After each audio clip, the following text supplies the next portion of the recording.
पवित्रता के नाम पर तो बहुत कुछ हो रहा है। आजकल यंगस्टर्स ऐसे हैं, अगर सुबह 6 बजे की क्लास करनी है या 7 बजे से जॉब है तो रात में नहा के ही सोते हैं बेचारे। क्यों? सुबह उठ के 6 बजे जाना है, 7 बजे ऑफिस पहुंचना, 6:45 बजे तो उठते हैं, सीधे उठे, मुंह धोया, पहुंच गए। बेटा नहा के आए, रात में नहा के सोया था। कैसी पवित्रता। और सबसे बड़ी बात बंधुओं, पवित्रता हमारे यहां पवित्रता पर तो ध्यान देते हैं, स्वच्छता पर बिल्कुल ध्यान नहीं देते।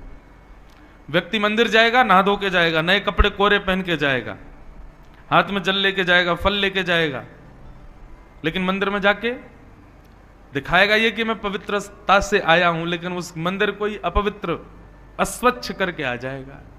कहीं भी छिलका फेंक के आएगा, कहीं भी डिब्बे फेंक के आएगा, कहीं भी कुछ भी डाल देगा। नहीं, पवित्रता ये धर्म का लक्षण है बंधुओं।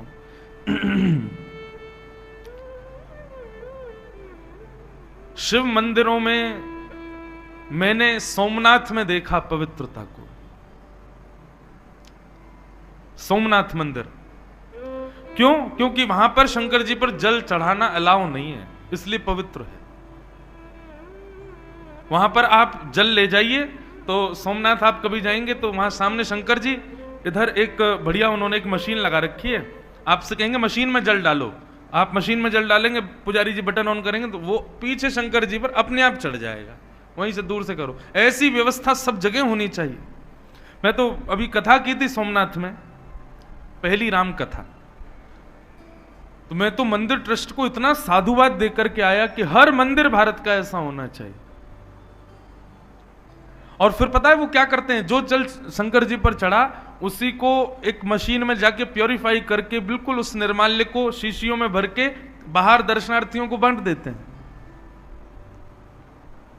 वहां जितने भी पुष्प शंकर जी पर चढ़ते हैं सबको सुखा करके, उनका पेस्ट बना करके, और उसमें देसी गैया का गोबर मिला करके सांचे में डाल डाल करके दीवले बनाते हैं, सुंदर हवन कुंड बनाते हैं, और वो भी दर्शनार्थियों को बांट देते हैं।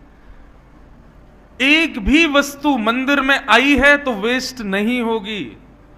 ये हमारा शास्त्रीय धर्म है। ये अपवित्र करना वस्तुएं कहीं भी फेंक, ये अंग्रेजों ने डाला हम लोगों के अंदर, हम लोग ऐसे थे ही नहीं कभी। स्वच्छता धर्म है हमारा, धर्म के चरण का नाम है स्वच्छता, पवित्रता। जिसके अंदर ये 4 चीज नहीं उसको धर्मावली माना ही नहीं जाता। सत्य, दान, दया और पवित्रता। पवित्रता का मतलब केवल नहाना धोना नहीं होता है। पवित्रता मतलब तुम जिस स्थान पर जाओ, तुम जिस वातावरण में बैठो, तुम जिस व्यक्ति से मिलो उसको भी पवित्र कर दो। पर ये अंग्रेजों ने आकर के हम लोगों की बुद्धि में ऐसा डाल दिया कि हम केवल गंदगी करना जानते हैं, और सब जगह गंदा गंदा, यहां फेंक, वो फेंक, ये कूड़ा, वो कूड़ा। हम कहां से धर्मावली माने जाएंगे फिर? अभी मेरी यहां 7 को कथा विश्राम होगी, 7 को भी कथा सुबह है बंधु, आप लोग सुबह ही आइएगा, क्योंकि शाम को हमारी फ्लाइट है बनारस की, दिल्ली से। तो बनारस जा रहे हैं 3 दिन के लिए। वहां 3 दिन श्री जी रसामृत, हमारे वृंदावन चंद के गुण गाएंगे 3 दिन तक। तो विश्वनाथ, काशी विश्वनाथ कॉरिडोर इतना सुंदर बनाया हमारी सरकार ने, देखने को बनता है, सब कुछ इतना बढ़िया कर दिया वहां पर।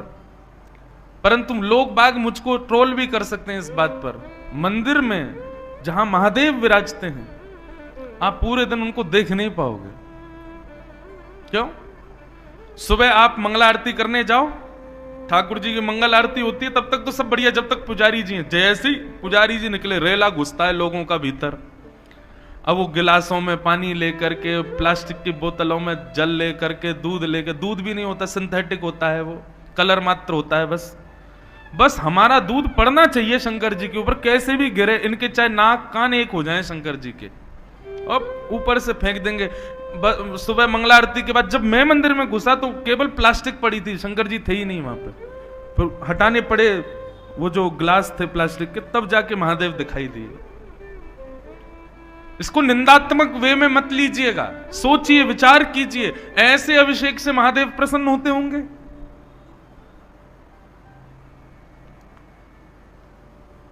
मैं तो इतनी बार काशी गया, मैंने तो जल आज तक हाँ, पुजारी जी के हाथ लगवा दिए, मैंने कहा आप ही चढ़ा दो। भाव के वश में है भगवान, आपकी क्रिया नहीं देखते कि आपने क्रिया की है कि नहीं, आपका भाव है कि नहीं, ये ठाकुर जी देखते हैं। विश्वनाथ मंदिर के बाहर बैठ जाओ और नेत्र बंद करके विश्वनाथ प्रभु का स्मरण करो, मन में विचार करो, हे नाथ हम गंगा जल लेकर के आए हैं, आप हमारे सन्मुख बैठे हैं, हम आपके ऊपर अर्पित कर रहे हैं। निश्चित मानिएगा भीतर लाखों लोग जल चढ़ा रहे हैं, उनका जल स्वीकार नहीं होगा, आपका जल स्वीकार हो जाएगा। और जल स्वीकार का मतलब क्या होता है? भीगे देव हैं महादेव, कभी उनकी स्मृति में, कभी उनके भाव में गंगा जल या किसी अन्य तीर्थ के जल से स्नान ना कराओ, महादेव का स्मरण करके नेत्र सजल हो जाए, समझ जाना अभिषेक हो गया महादेव का, नेत्रों से जल प्रवाहित हो जाए, भाव निमग्न होकर के अंदर से जल प्रवाहित हो, तब समझो महादेव का अभिषेक हुआ। तो इसलिए भैया स्वच्छता, पवित्रता ये धर्म है हमारा, इस पर ध्यान दो।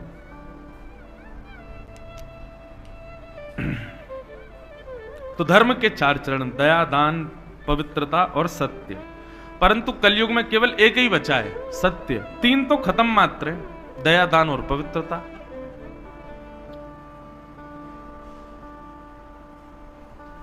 कलयुग 4थे चरण को भी काट रहा था, इतने में ही परीक्षित पहुंच गए, तलवार निकाल ली, बोले क्या कर रहे हो? बोले कि मैं धर्म का ह्रास कर रहा हूं। नहीं कर सकते तुम, ये मेरा राज्य है, तुमको जाना पड़ेगा यहां से। कलयुग बोला महाराज मैं कहीं नहीं जाऊंगा, आपको मुझे यहीं स्थान देना पड़ेगा, ये ब्रह्मा के द्वारा बनाया हुआ नियम है। सतयुग के बाद त्रेता, त्रेता के बाद द्वापर, द्वापर के बाद कलयुग।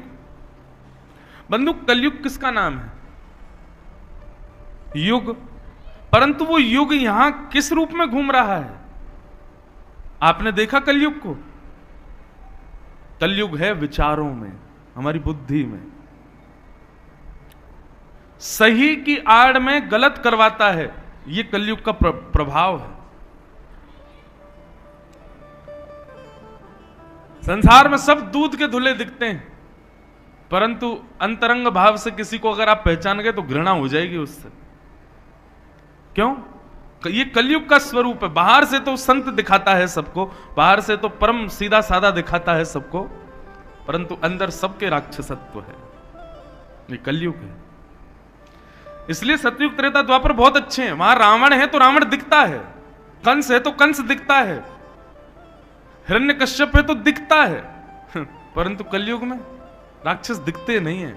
इसलिए भगवान यहां पर अवतार नहीं ले रहे हैं। क्यों?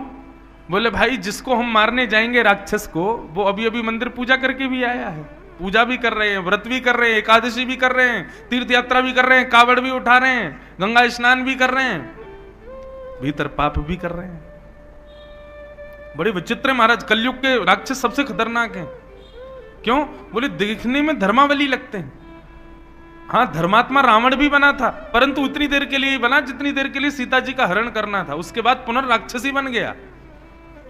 परंतु हमारे भीतर जो रावण, कंस, हिरण्यकश्यप बैठे हैं, ये तो हमेशा रहते हैं, और बाहर से ऐसा दिखाएंगे प्रहलाद, ध्रुव, मीराबाई कोई भक्त हैं, परंतु अंदर राक्षस है। इसलिए उस राक्षसत्व को नष्ट करने के लिए कलयुग में कथाएं हैं, ताकि कथा सुने तो भीतर का राक्षस खत्म हो। कलयुग ने कहा महाराज मुझे कुछ स्थान दे दो, तब 5 स्थान दिए। द्यूतम पानम स्त्रियः सूना यत्रा धर्मस् चतुर्विध पुनश्चयाच मानाय जात रूप मदात प्रभो। ये 5 स्थान, कितनी बड़ी विडंबना है। मैं अपनी कथाओं में कहा करता हूं कलयुग पूरे विश्व में व्याप्त नहीं है, केवल 5 जगह रहता है। द्यूतम जुए में, पानम मदिरा पान, भक्ष भक्ष सेवन, मांस भोजन, पर स्त्री और पर पुरुष संग, हिंसा और बिना मेहनत के कमाया गया धन। इन 5 जगह पर कलयुग है। व्यक्ति यदि इन 5 से बच जाए तो निश्चित है कि वो सतयुग में ही जी रहा है, वो कलयुग का उस पर कोई प्रभाव नहीं होगा। परंतु हम सब पर प्रभाव है कलयुग का, इसका मतलब कहीं ना कहीं तो इन 5 में हमारी प्रवृत्ति है, कहीं ना कहीं से इन 5 के संस्मरण में, स्पर्श में हम आए हैं, इसीलिए इफेक्टिव है हमारे ऊपर कलयुग। या तो हमने जुआ, अच्छा, जुए का मतलब बंधुओं केवल खेल में पैसा लगाना जुआ नहीं होता। जुए का मतलब है धन को, लक्ष्मी को कहीं भी गलत स्थान पर प्रयोग करना, वो जुए के समान है। लक्ष्मी गलत स्थान पर नहीं जानी चाहिए। आपको पता है कि आपकी मां है, मां को कहीं जाना है तो आप पूरी व्यवस्था देखोगे ना, गाड़ी भी अच्छी हो, ट्रेन भी अच्छी हो, फ्लाइट में बुकिंग भी ठीक हो, जहां पहुंचे वहां पर भी होटल ठीक हो, मेरी मां जा रही है, उनको कोई दिक्कत ना हो। लक्ष्मी हमारी मां है। हम किसी को भी दें उससे पहले विचार कर लें कि ये व्यक्ति इसके योग्य है कि नहीं, ये कहीं इसका दुरुपयोग तो नहीं करेगा। शास्त्र आज्ञा करते हैं, कुपात्र दानाच भवे दरिद्रम दरिद्र भावेन करोति पापम पाप प्रभावा नरकम प्रयाते पुनर्दरिद्री पुनरेव पापी। आपने एक दूषित व्यक्ति को 1 रुपया भी यदि दिया, दूषित व्यक्ति मतलब जो आपके रुपए को ले जा करके मदिरा पीने वाला है, आपके रुपए को ले जा करके मांस खाने वाला है, आपके रुपए को ले जा करके किसी का अनित करने वाला है, आपके रुपए को ले जा करके कोई गलत क्रिया करने वाला है, ऐसे व्यक्ति को कभी धन नहीं देना। नहीं तो उसका क्या होगा पता है? आप कहोगे हमने तो दे दिया, हम पे क्या फर्क होगा। कुपात्र दानाच भवे दरिद्रम, आप दरिद्र हो जाओगे। दरिद्र किसे कहते हैं? असंतोषी। असंतोष हो जाएगा मन, मन में ठौर नहीं रहेगी, व्याकुल रहेगा मन। कई लोग मेरे से कहते हैं महाराज जी हमारे घर में सब कुछ बढ़िया, पर पता नहीं मन बड़ा विचलित रहता है। तो मन में आ जाता है कि जरूर कहीं किसी गलत व्यक्ति को दान किया होगा आपने और उसने आपके धन का दुरुपयोग किया होगा, इसलिए आपका मन विचलित है। और उसका प्रभाव कहीं केवल यहीं तक नहीं रुकता कि आपका मन विचलित रहेगा। दरिद्र भावेन करोति पापम, वो विचलित मन एक दिन आपसे पाप भी करवाएगा। और पाप का प्रभाव यह होगा कि मृत्यु के बाद आपको नरक जाना पड़ेगा। और केवल यही बात नहीं रुकती है, पुनर्जब जन्म होगा आपका तो पुनर्दरिद्री पुनरेव पापी, फिर से दरिद्र घर में ही जन्म लोगे। इसलिए 1 रुपए का भी दान बहुत सोच समझ के करो। हम दुनिया में घूमते हैं, कई जगह लोग भिक्षुक मांगते हैं, कुछ दे दीजिए, और कई जगह तो इतना ज्यादा हो जाता है कि वो पूरे कुल खानदान को श्राप देने लग जाते हैं, नहीं दिया तो तेरा ऐसा होगा, पांव टूट जाएंगे, तू गिर जाएगा। उस समय मन में आता है तुम्हारे श्राप में इतनी शक्ति होती तो तुम ही कुछ बन गए होते। लेकिन कभी किसी का अनुचित मत करो, पर अपनी गाड़ी में जेब में कुछ ऐसी सामग्री रखो धन के अलावा, कोई मांगे तो दे दो, धन मत दो। धन तो किसी श्रेष्ठ स्थान पर ही व्यय करो। दिखे कि अनाथालय है, बच्चे हैं बेचारे, इनको सब कुछ चाहिए, वहां दो। वृद्धाश्रम है, वहां दो। अच्छा, वृद्धाश्रम के और अनाथालय के लिए कभी कभी मन में ये भाव आता है, अनाथालय हैं, वृद्धाश्रम है, इससे बड़ा दुर्भाग्य क्या होगा हमारा? ये दुर्भाग्यशाली बात है। अभी उड़ीसा में कथा थी कुछ दिन पहले, जगन्नाथपुरी में, तो वहां के गवर्नर आए थे कथा में। कथा के बाद में थोड़ी देर उनसे मिलना हुआ। उन्होंने एक इतनी अच्छी बात बताई कि महाराज जी उड़ीसा के लोग बाग अब बच्चे विदेश पलायन कर गए, वहीं जॉब करते हैं, वहीं पर काम करते हैं, तो माता पिता अकेले रहते हैं घर पर। तो मेरे पास कुछ लोग आए, उन्होंने कहा कि हम चाह रहे हैं एक हम बहुत बड़ी सोसाइटी बनाएं 100 एकड़ में, जहां पर उड़ीसा में जो बालक विदेश चले जाते हैं, बाहर जाकर के जॉब करते हैं या पढ़ाई करते हैं, माता पिता अकेले रहते हैं, उनको वहां हम आश्रय दे सकें, उनकी सब व्यवस्था हो, मतलब काइंड ऑफ वृद्धाश्रम, पर बहुत हाईटेक, बहुत व्यवस्थित। तो मन में उन्होंने एक बात कही, जो वहां के गवर्नर थे उड़ीसा के, श्री गणेशी लाल जी, बहुत अच्छे व्यक्ति। उन्होंने कहा कि देखो, यदि एकमात्र पुत्र घर में है या 2-3 पुत्र घर में हैं, तो मान सकते हैं कि माता पिता वृद्धाश्रम जाएंगे। लेकिन एक भी पुत्री यदि घर में है, माता पिता वृद्धाश्रम नहीं जा सकते। वो अपनी ससुराल छोड़ के आ जाएगी, लड़ जाएगी, लेकिन अपने माता पिता को अपने संग ले जाएगी, वृद्धाश्रम नहीं जाने देगी। हाँ, 1, 2, 3, 7 कितने भी पुत्र हैं तो सोच सकते हैं कि माता पिता वृद्धाश्रम में रहेंगे, लेकिन एक पुत्री भी यदि उनके है, वृद्धाश्रम नहीं जाएंगे। और ये बात बिल्कुल सत्य है, अकूट सत्य है, निश्चित है, नहीं जा सकते। कुपुत्रो जायेत क्वचिदपि कुमाता न भवति। पुत्र कुपुत्र हो सकता है, लेकिन माता कभी कुमाता नहीं हो सकती, दुर्गा सप्तशती कहती हैं।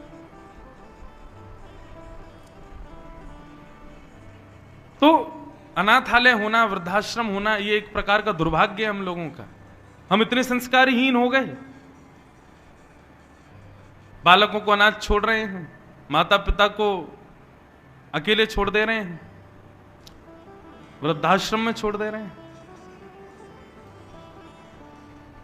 तो दान करना है तो श्रेष्ठ जगहों पर करो।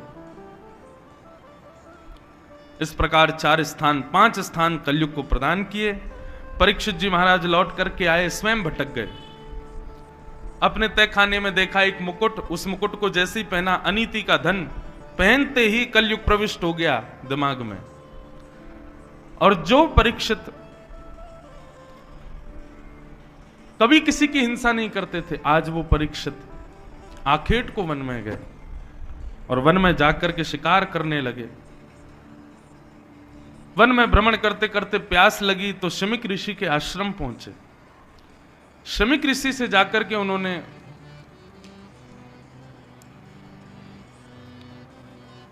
निवेदन किया कि भगवान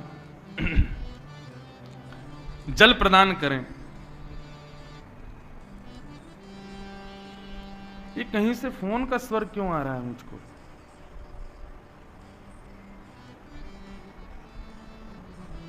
ऐसा लग रहा है कहीं फोन चल रहा है। यहां से आ रही है आवाज, जाने कहां से आ रही है। अगर किसी का यहां चल रहा हो तो अंदर तो कोई नहीं चला रहा है, देखना जरा पीछे जाके।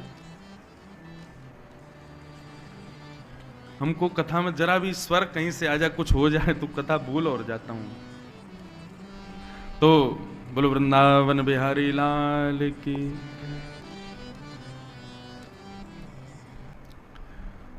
तो निवेदन कर रहे थे कि परीक्षित को जल की प्यास लगी। शमीक ऋषि के आश्रम जाकर के उन्होंने जल की याचना की, और जैसी जल की याचना की, शमीक ऋषि ध्यानस्थ बैठे थे। परीक्षित को अपना अपमान बोध हुआ। मैं जल मांग रहा हूं और ये संत ध्यानस्थ बैठे हैं। एक छत्र सम्राट जल मांग रहा है और ये ध्यानस्थ बैठे हैं। तभी एक मरा हुआ सर्प उठाकर के उनके गले में डाल दिया। कलयुग हमारे ऊपर आक्रमण कर चुका है। इसके बंधुओं कुछ प्रभावशाली सिम्टम्स होते हैं, जैसे कि कलयुग आप पर प्रभाव डालेगा तो आप वो क्रिया करोगे जो आपके पर दादाओं ने भी नहीं की होगी, वो घर में होने लग जाएगा। दूसरी बात, कलयुग का जब प्रभाव होगा तो वैष्णव जन, संत जन, तिलकधारी, ब्राह्मण जन, इन सब की उपेक्षाएं होने लगेंगी, इन सब का अपराध अपमान करने लगेंगे हम। तो पहली बात, घर में वो क्रिया होगी जो कभी नहीं होती थी। दूसरी बात, ब्राह्मण, संत, वैष्णव और भक्त जनों का, संतों का अपमान, अपराध भले ही आप मुंह पे नहीं करोगे, लेकिन मन से उपेक्षा जैसी होगी। संत दिखे, वैष्णव दिखे तो आपने उनका जैसे बड़ी हीन भावना से देख के उनकी उपेक्षा जैसी कर दी, और प्रत्यक्ष कर दी तो फिर कहना ही क्या। ये समझो ये कलयुग का प्रभाव। तीसरा, किसी की भक्ति भावना, किसी की श्रेष्ठ भावना, उसके प्रति आपको हीनता की भाव आएगी। जैसे कि अभी राजा परीक्षित यहां पर ये नहीं देख रहे कि ये समाधि में बैठे हैं, अभी इनकी चित्तवृत्ति कहीं और है, मेरा स्वर इनको सुनाई नहीं दे रहा होगा। नहीं, राजा परीक्षित को लग रहा है कि ये पाखंड कर रहे हैं मेरे आगे, मैं इनसे जल मांग रहा हूं और ये ध्यानस्थ बैठे हैं।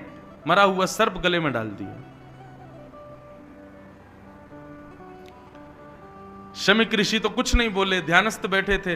राजा परीक्षित गए, कुछ बालकों ने यह दृश्य देख लिया और शमीक के पुत्र श्रृंगी को जाकर के बता दिया कि तुम्हारे पिता के गले में मरा हुआ सर्प राजा परीक्षित ने डाल दिया। क्यों? बोले जल मांगा, लेकिन तुम्हारे पिताजी ध्यान में बैठे थे, उन्होंने जल नहीं दिया, प्रत्युत्तर नहीं दिया, इससे अपमान लगा राजा को। बंधुओं, मैंने कल एक संकेत किया था और मैं कथाओं में करता हूं, अपमान का सबसे ज्यादा बोध उसी व्यक्ति को होता है जिसको सम्मान की बहुत इच्छा होती है। जिस व्यक्ति को चाहिए कि मुझे मेरा सम्मान हो, बार बार सम्मान हो, जगह जगह सम्मान हो, ऐसे व्यक्ति को अपमान बोध होता है। इसलिए ज्यादा मान की इच्छा मत रखो। ज्यादा मान नहीं, बहुमान जब हम स्वीकार कर लेते हैं तो बार बार इच्छा होती। अब हम कथाएं करते हैं, एक के बाद एक सब जगह जाना होता है, सब जगह की व्यवस्था अलग, सब जगह के लोग अलग, सब जगह का मान सम्मान करने का तरीका अलग, हमको उसमें सिमेट्री बैठानी पड़ती है। जैसा है वैसा स्वीकार करें। लेकिन कई कई जगह बहुत ज्यादा सम्मान करते हैं लोग, तो वहां मुझे हाथ जोड़ के उनको मना करना पड़ता है कि मत कीजिए। क्यों? क्योंकि आप, हमारा मानवीय स्वभाव है, आपने मेरा बहुत सम्मान किया और मुझे 7 दिन बाद कहीं और जाना है, वहां नहीं हुआ तो मेरा दिमाग खराब रहेगा कि मैं पिछली कथा बढ़िया थी, वहां तो खूब सम्मान हुआ हमारा, यहां तो हो ही नहीं रहा, यहां तो कोई कुछ कह ही नहीं रहा, कर ही नहीं, माला तो पहना ही नहीं रहे, प्रणाम तो कर ही नहीं रहे। इसलिए बंधुओं, हमारे शास्त्रों में कहा गया, सम्मानम कलयाति घोर गरलम। कलयुग में सबसे बड़ा विष क्या है? बोले सम्मान। जिसको सम्मान की बहुत इच्छा है वो व्यक्ति दुखी ही रहेगा कलिकाल में।